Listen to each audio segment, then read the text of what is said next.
My name is Quinn Donnelly. I'm 27.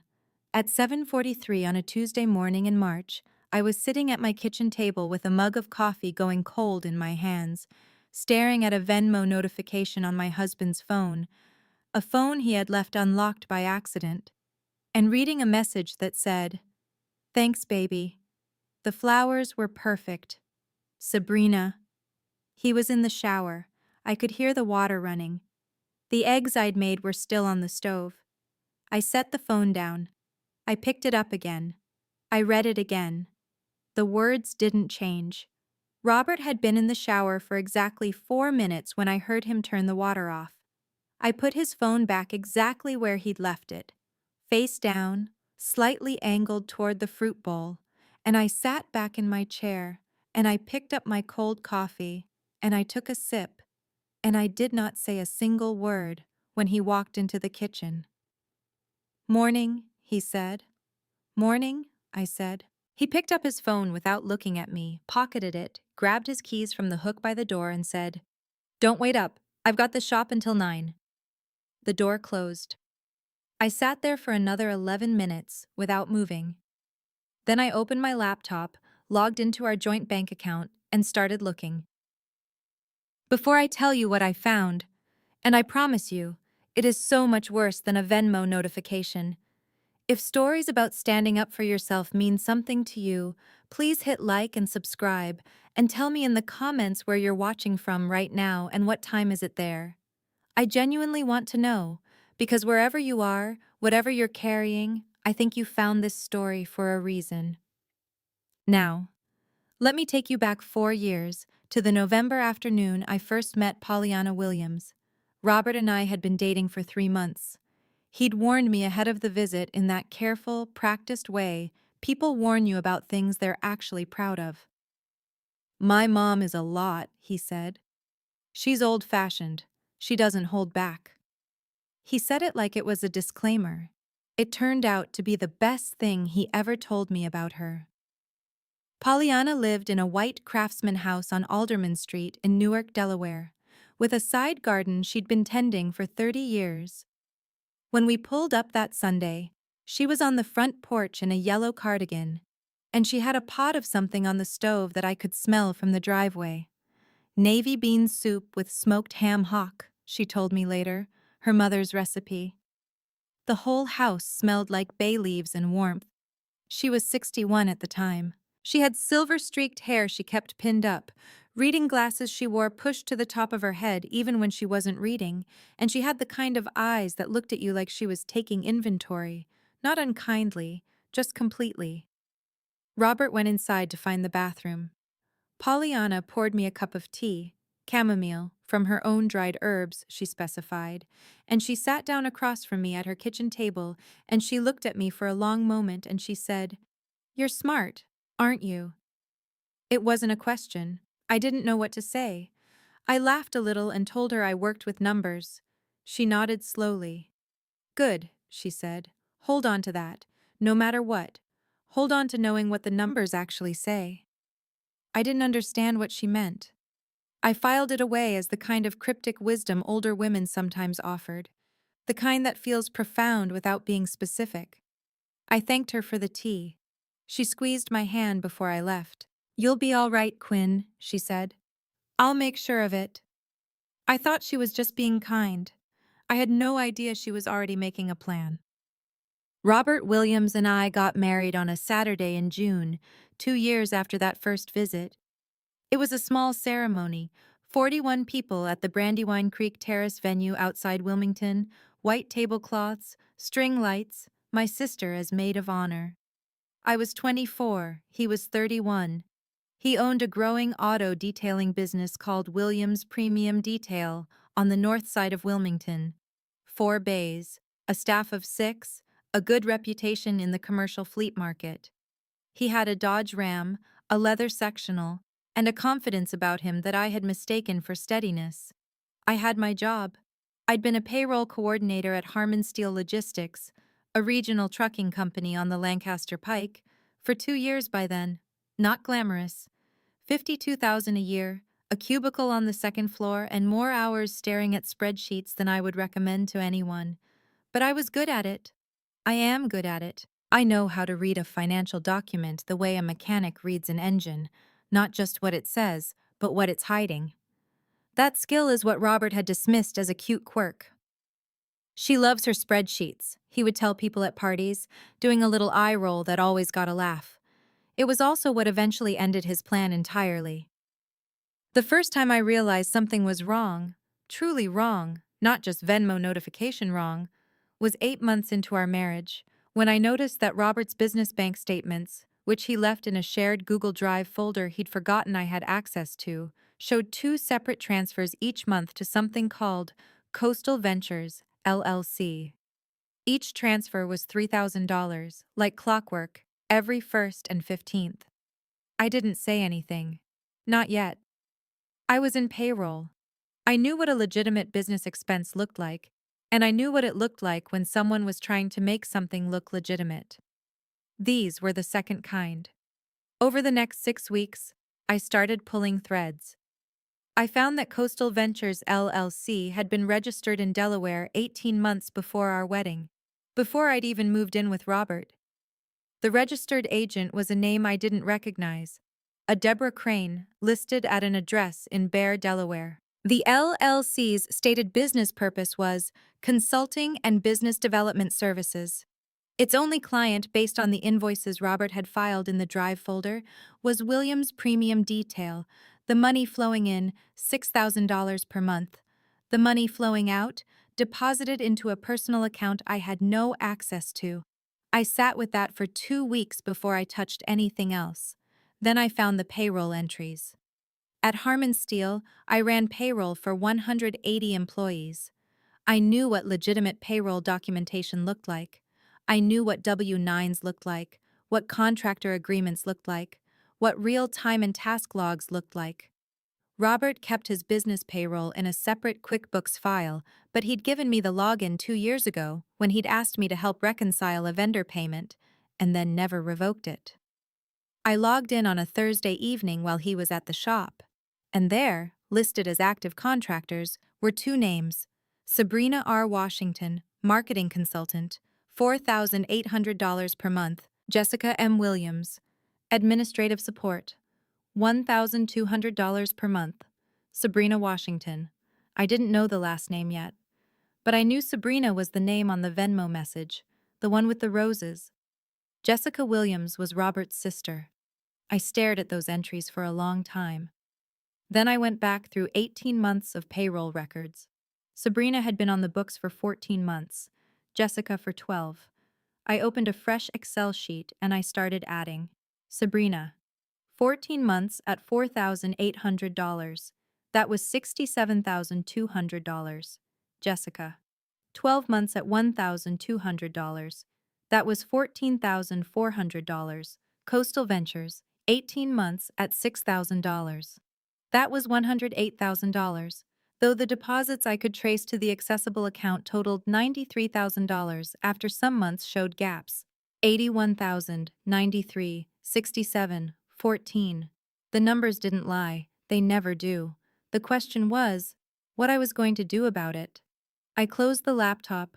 I poured myself a glass of water. I stood at the kitchen sink and looked out the window at the dark backyard, and I felt something go very, very quiet inside me.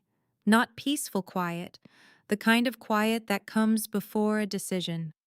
I did not confront Robert that night. I know that surprises people. But here is what 12 years of living with careful people taught me. You do not tip your hand until you know the full hand you're holding. My father was a man who made decisions based on incomplete information and spent his life paying for it. I was not going to make the same mistake. So instead, I started documenting. Over the next 3 weeks, I pulled every business bank statement I could access. I cross-referenced the Coastal Ventures transfers with the dates on QuickBooks. I noted the months where business revenue seemed unusually low in Robert's informal reports to me versus the actual deposits hitting the Williams Premium Detail operating account. I printed nothing. I saved everything to a personal Google Drive Robert didn't know existed, on a Gmail account I'd created in my maiden name. I was at work one afternoon, a Wednesday in April, 11:30 in the morning, fluorescent lights humming overhead, my cubicle at the end of the second floor row. When my direct manager, Danny Osei, stopped by my desk with 2 paper cups of coffee and set one next to my keyboard without a word. Danny was 43, originally from Accra, with a laugh that could fill a conference room and a professional sharpness that I had always respected. She'd been at Harman Steel for 15 years. She knew financial irregularities the way I knew them. "You've been quiet," she said. "I'm always quiet," I said. "Quieter," she said. I looked up at her, and I don't know why. Maybe it was the coffee, maybe it was the fact that she'd offered it without being asked, maybe it was 37 days of carrying something alone. I said, "I think my husband has been hiding money. A lot of it. I don't know what to do yet." Danny sat down in the empty chair beside my desk. She didn't say anything for a moment. Then she said, "You work with documents all day. What would you tell a client to do?" "Document everything," I said. "Build the paper trail first. Don't confront until you're ready." "Then you already know what to do," she said. She got up, picked up her coffee, and went back to her office. I sat there for a moment, and then I turned back to my screen and I did what I knew how to do. I kept building. The confrontation, when it finally came, was not one I chose. It was a Saturday in May. Robert had been home for lunch, which was unusual. He was distracted in the way he'd been for months, checking his phone, answering in half sentences, not quite meeting my eyes. I was at the kitchen table with my laptop, which I had quietly clicked over to a personal document tab before he came in. He poured himself a glass of water, and then he stood at the counter and looked at me for a moment too long, and I felt something shift in the room. "Quinn," he said, "we need to talk." I set my hands flat on the table. "Okay," I said. "I've been thinking about us," he said. "About the business. About where things stand." He paused. "I don't think this is working." I looked at him. "What isn't working?" "Us." He set his glass down. "The marriage. I want a divorce." The room didn't spin. My hands didn't shake. I felt something drop in my stomach, cold and heavy, like a stone into still water, and I sat with it for exactly 3 seconds, and then I said, very calmly, "Okay." He blinked. He'd expected something else. "I'll need access to all the business financial records," I said, "for the asset disclosure." His face changed. Just for a moment, just a flicker, something tightened around his eyes. "The business has already been valued," he said. "I had it appraised. It's coming in around 185,000. I looked at him. I looked at him for a long time.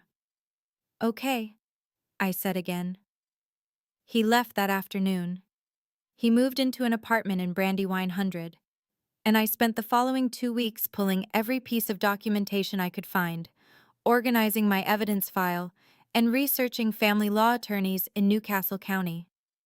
I found Margaret Holloway of Holloway and Pruitt Family Law on Shipley Street in downtown Wilmington. I called her office on a Tuesday morning at 8:47 a.m. She took me that Thursday. When I sat across from Margaret Holloway in her office, clean desk, 2 framed law degrees on the wall, a small potted rosemary plant on the windowsill, I handed her a printed summary I'd prepared. 14 pages, organized by date, by account, by transfer, color-coded. She read through it without speaking. When she finished, she looked up at me and said, "How long have you been gathering this?" "About 6 weeks for the formal documentation," I said. "But I've been in payroll for 5 years. I noticed it earlier. I just needed to know what I was looking at." She set the pages down. "Quinn, this is more than most clients bring me after a year with a forensic accountant." "I know what payroll fraud looks like," I said. "I process payroll for 180 people." She nodded slowly. "We're going to need an expert to formally verify the revenue under reporting. But if these numbers are right," she tapped the page, "the real business value is closer to 410,000. And the dissipated funds alone are over $180,000. $182,200, I said. She looked at me steadily, then she said, "Let me make some calls." The divorce proceedings were filed in June. Robert had a lawyer, Gerald Fitch of Fitch and Dempsey on Market Street, a man in a good suit who had the professional confidence of someone who had won a lot of straightforward cases. The initial asset disclosure Robert filed listed the business at $185,000. It listed the marital home at assessed value.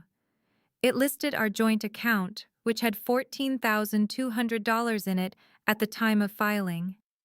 It did not mention Coastal Ventures LLC.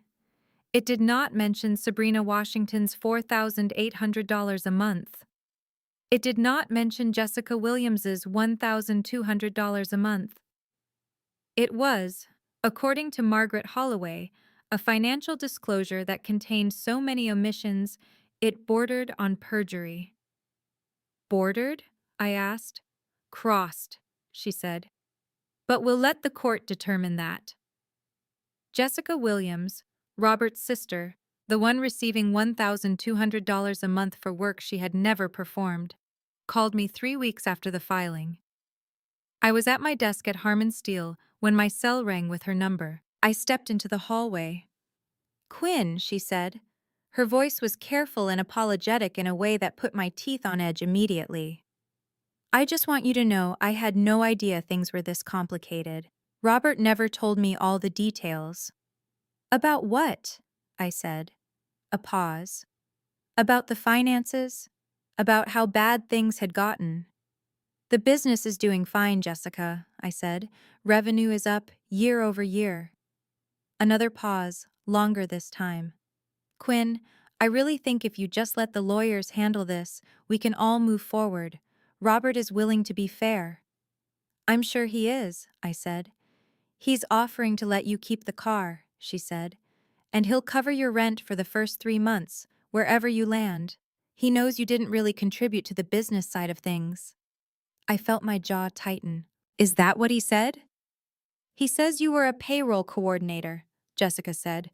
And there was something in her voice now, something that Robert had put there, I was certain of it, a faint, almost apologetic condescension. "He says the business was always his thing. You weren't really involved." "I see," I said. "Quinn, I'm just trying to help. He's my brother. I love you both, but—" "Jessica," I said, "thank you for calling. My attorney will be in touch." I hung up. I went back to my cubicle. I sat down.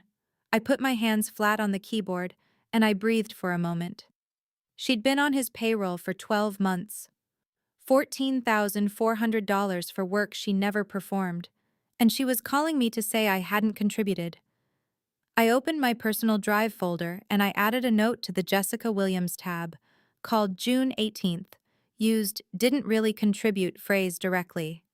Attempted to negotiate via personal call. Documented.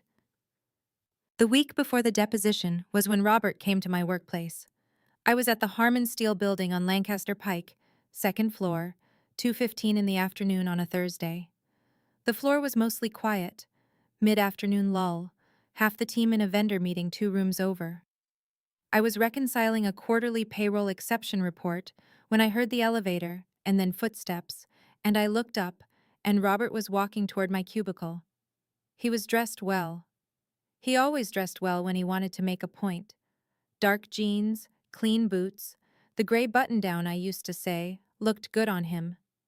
He had his hands in his pockets, and he was walking with that deliberate ease that meant he had planned this.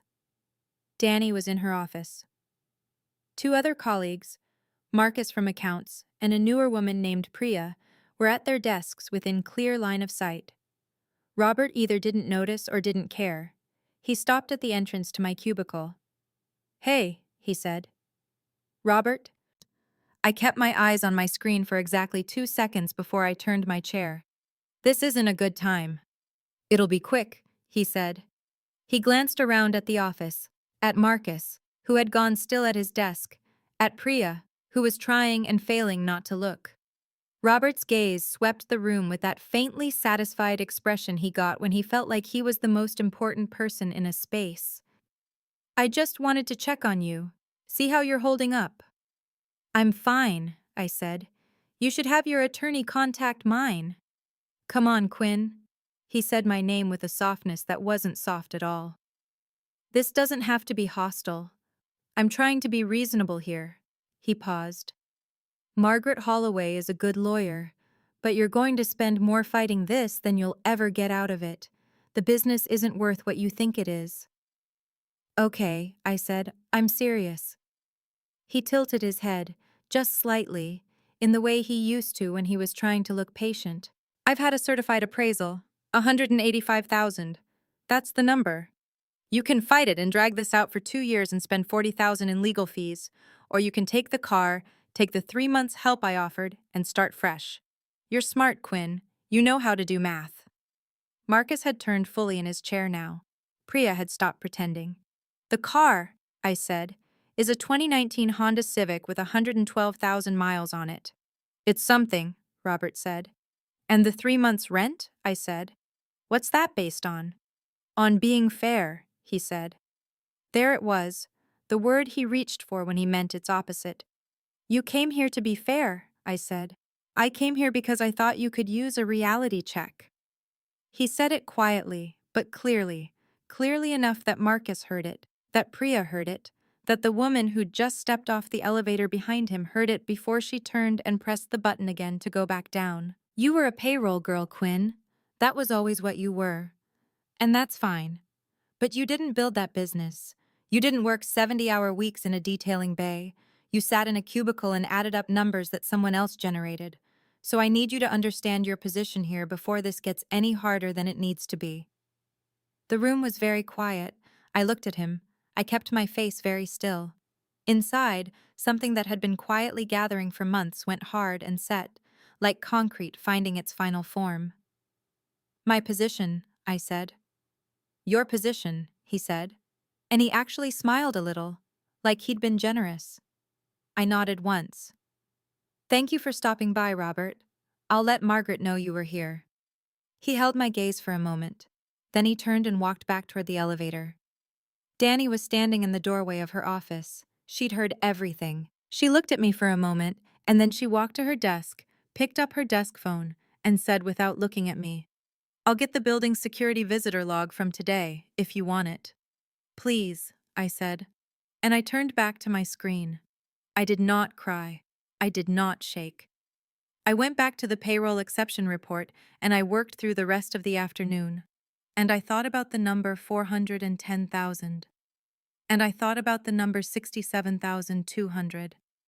And I thought about the word fair.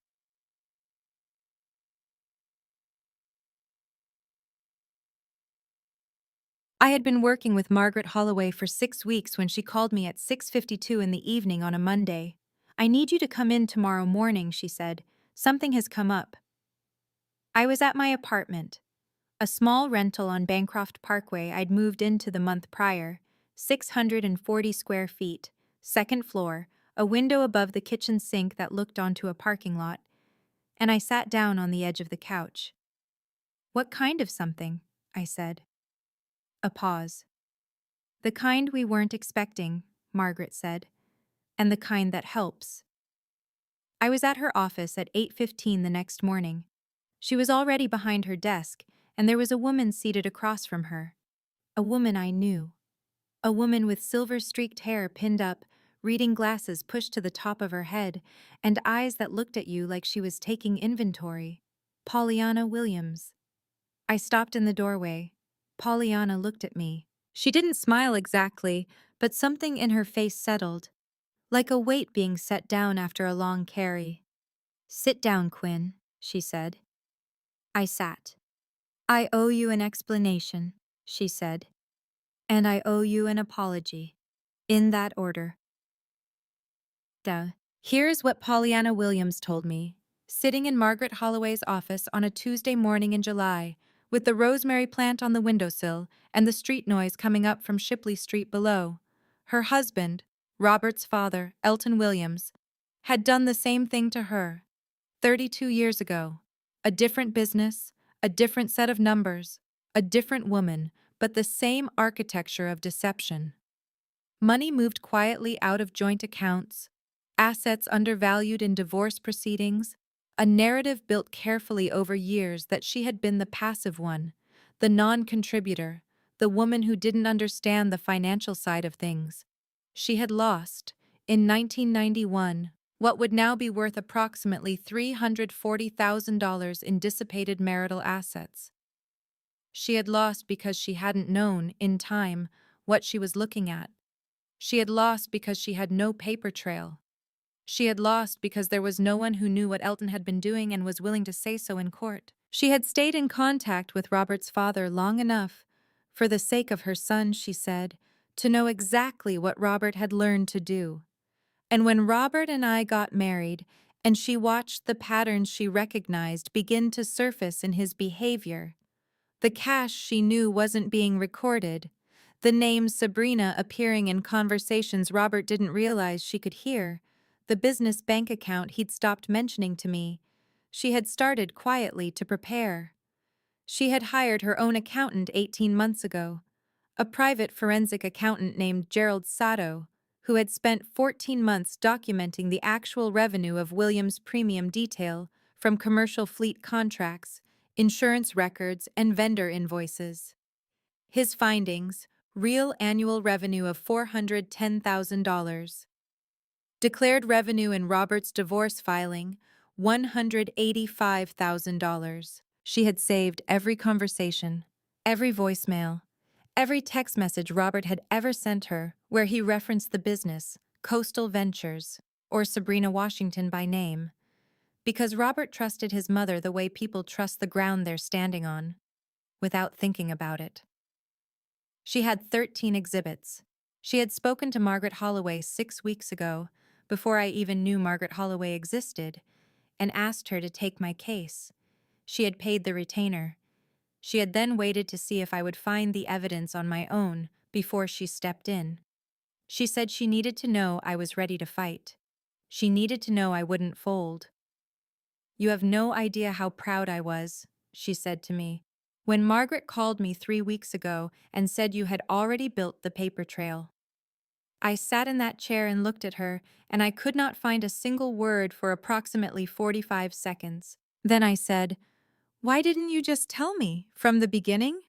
"Because if I had told you," she said, "and Robert had found out, and he would have found out, Quinn, he's his father's son, he would have moved everything, locked everything, made it so neither of us could touch it." She folded her hands. "You needed to build your own case. So did I. And we needed to not talk to each other while we were doing it."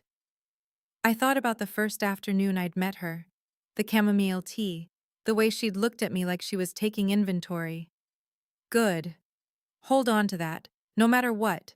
Hold on to knowing what the numbers actually say. She had known then. 3 months into my relationship with her son, she had looked at me and she had seen exactly who I was.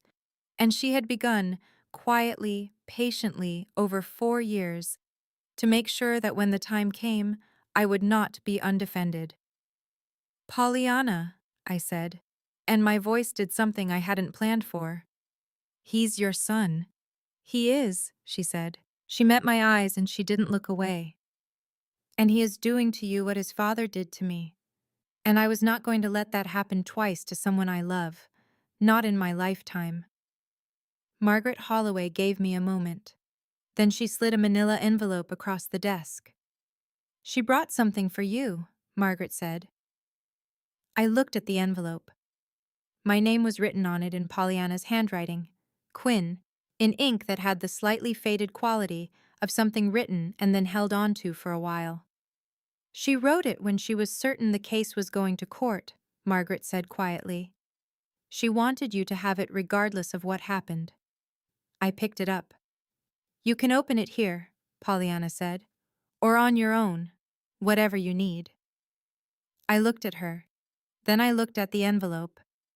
Then I looked back at her and I said, "Would you mind if I took it home tonight?" "That's exactly what I was hoping you'd do," she said. I opened the envelope that night at 10:23 p.m., sitting at my kitchen table in the apartment on Bancroft Parkway, with a cup of tea I hadn't drunk, and the parking lot lights coming in through the window above the sink. I opened it carefully, the way you open something you know you'll want to keep. The letter inside was handwritten, 2 pages, on cream-colored stationery, with a small printed W in the upper corner. Her handwriting was precise and unhurried. Dear Quinn, if you're reading this, then we've reached the part I always knew was coming. Robert is doing what I watched his father do, moving money, hiding value, building a story in which you don't count for much. I knew he would do this. I want you to know that I am not sorry for watching and waiting. I am sorry that I couldn't stop him from hurting you in the meantime. That part I have to live with. Do you remember the first afternoon you came to the house on Alderman Street? You were nervous. You helped me clear the tea things without being asked, and you thanked me for the chamomile like it mattered. Robert never thanked me for anything I cooked. You have always been the person in this family who saw what something was actually worth and said so. Hold on to that. Hold on to knowing what the numbers actually say. The formal evidence file is with my accountant, Gerald Sato. Sato and Associates, 412 Delaware Avenue, Suite 7, Wilmington. Margaret Holloway already has copies of everything, but Gerald holds the originals. He has been authorized to release them to her on request. What is in that file? 14 months of certified revenue analysis for Williams Premium Detail. Real annual revenue, $410,000. Coastal Ventures, LLC formation documents and bank account records. 13 text messages and 2 voicemails from Robert referencing Coastal Ventures and Sabrina Washington by name.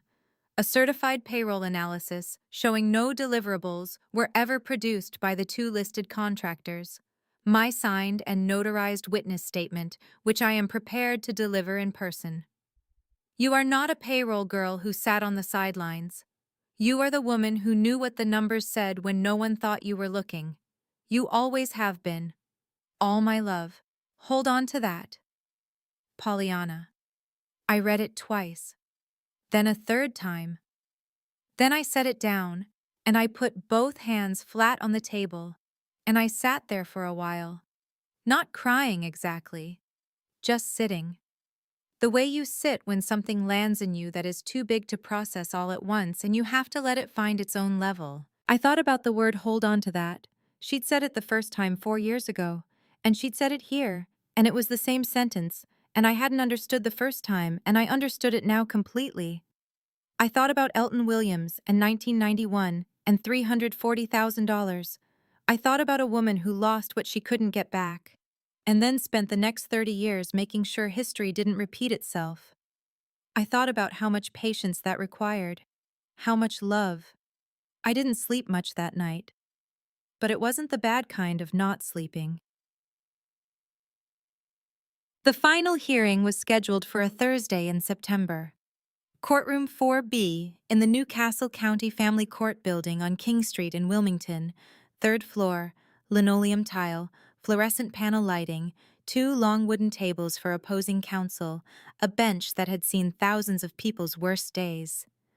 Robert arrived with Gerald Fitch and a binder of documents 20 minutes before the scheduled time.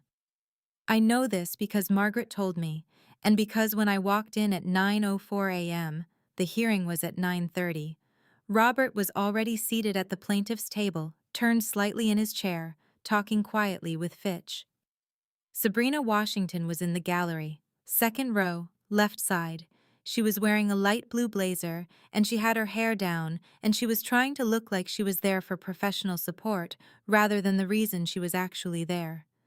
I had not met her before that morning. She was 34, according to documents in Margaret's file. She was on Robert's business payroll as a marketing consultant at $4,800 a month.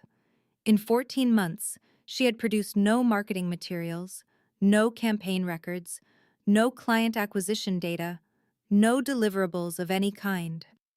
Margaret's forensic accountant had confirmed this. Jessica Williams was in the 3rd row, behind Robert's side, in a dark green coat. She did not look at me when I walked in. I walked to our table. I sat down next to Margaret.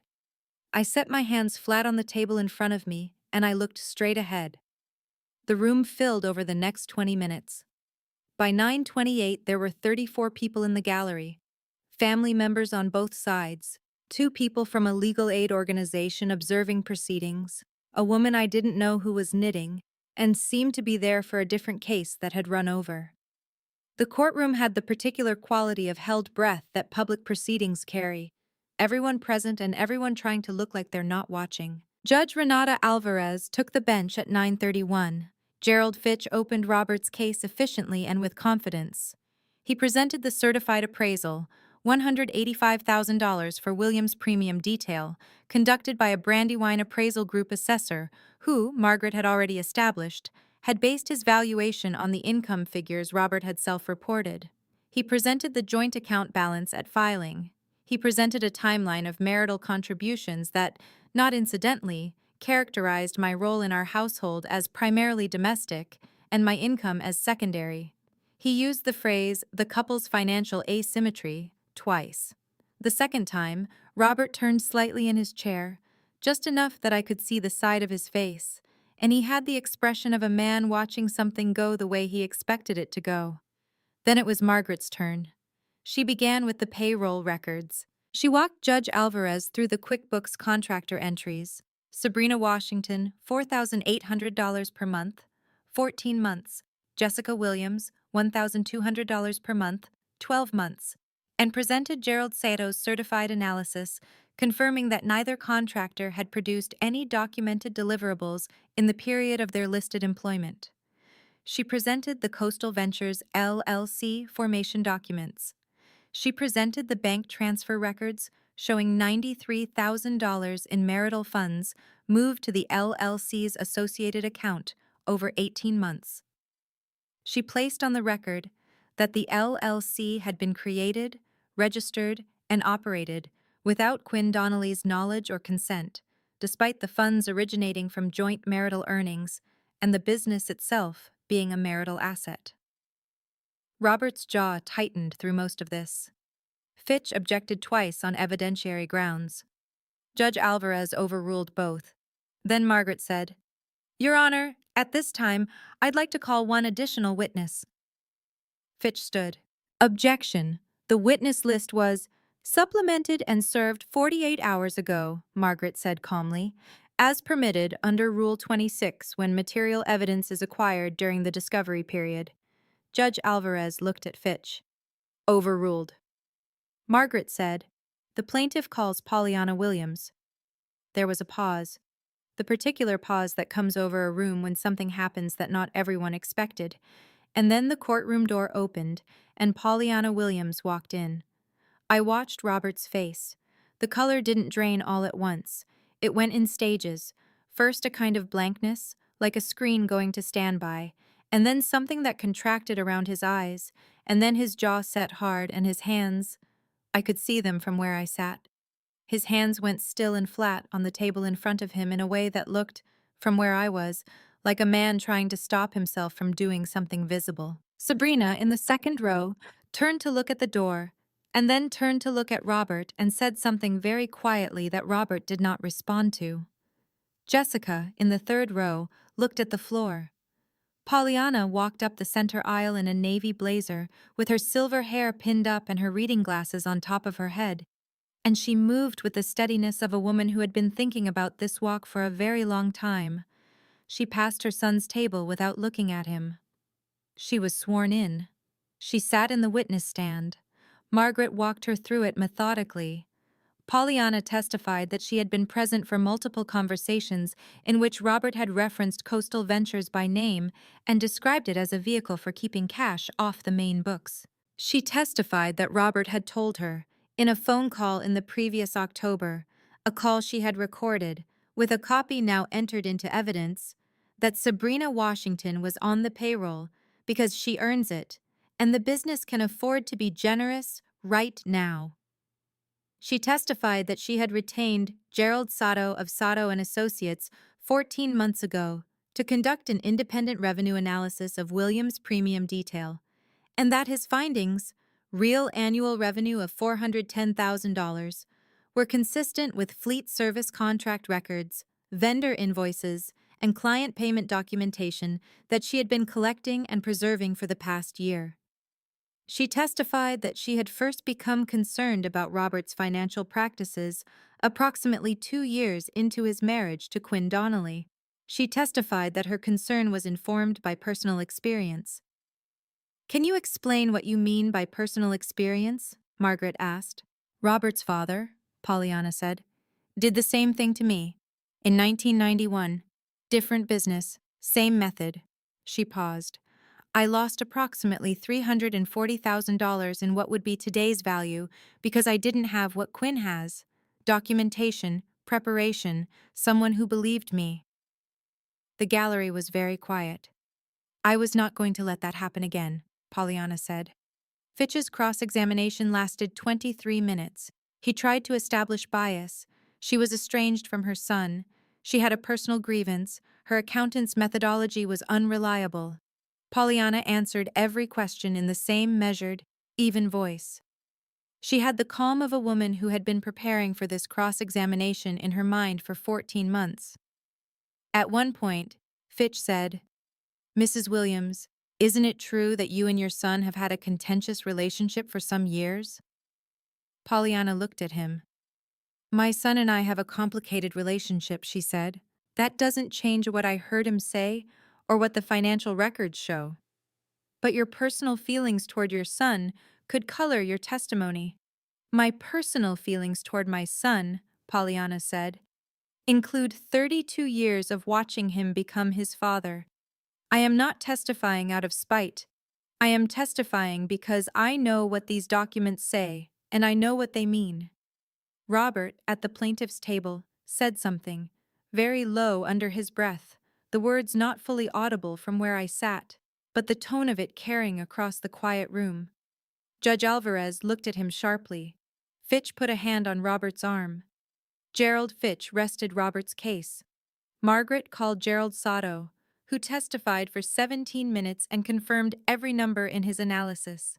He was unflappable under cross-examination in the way accountants who have been doing this for 23 years tend to be. He brought his working documents. He answered Fitch's questions with specificity and patience and mild regret. The way a man explains arithmetic to someone who was hoping the math would be different. The numbers were the numbers. They always are. Judge Alvarez called a recess. When we came back, she took the bench and spent 9 minutes going through her findings. She found the business appraisal submitted by Robert to be not credible, given the documented revenue analysis. She found that Coastal Ventures, LLC, constituted a vehicle for the dissipation of marital assets.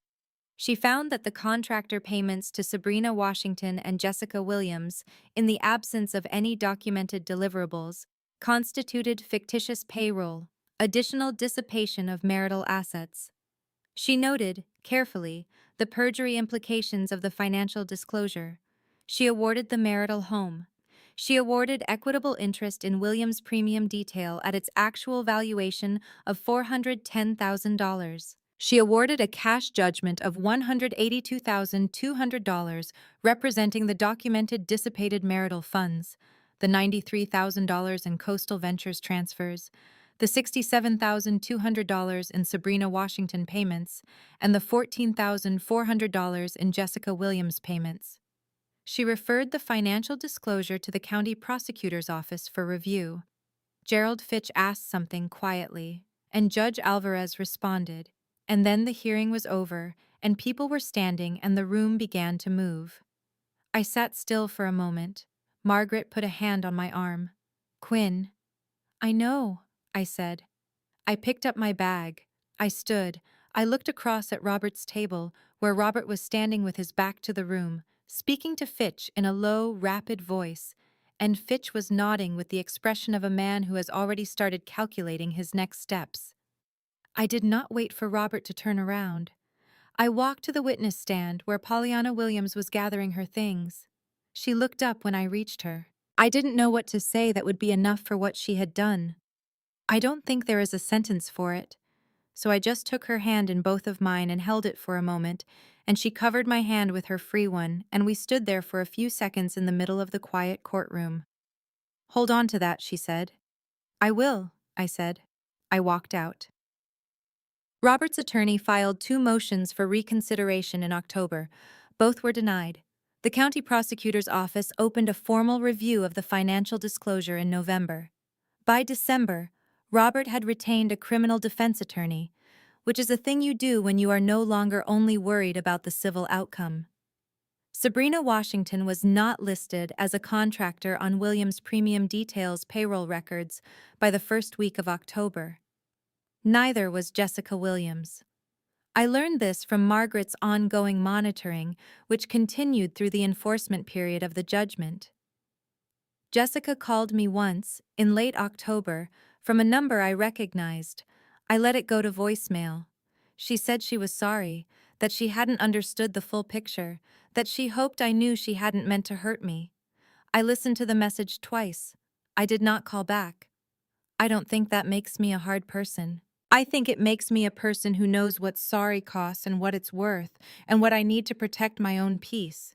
And those are 3 different calculations. Danny Osei, my manager at Harmon Steel, stopped by my cubicle on the Thursday after the hearing.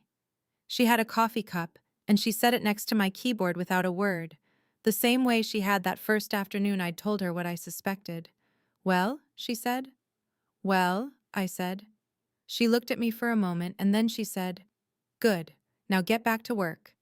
And she went back to her office, and I turned to my screen and I smiled for the first time in a long time, and I got back to work. It is March now, 8 months since the final hearing. The apartment on Bancroft Parkway has a small window box on the kitchen sill where I am growing chamomile from seed, because some habits get into you without your noticing. I have a cat named Pollyanna, Polly most days. A gray tabby I got from the county shelter in November, who has no opinions about divorce proceedings, but very strong opinions about when her breakfast should arrive. I received the first installment of the cash judgment in January. I have opened a brokerage account. I have started meeting with a financial advisor, a woman named Dr. Corinne Ash on Delaware Avenue, who was recommended by Gerald Sato, and who, upon reviewing my document organization from the case, told me I had the instincts of a forensic accountant. I have not been back to the house on Alderman Street.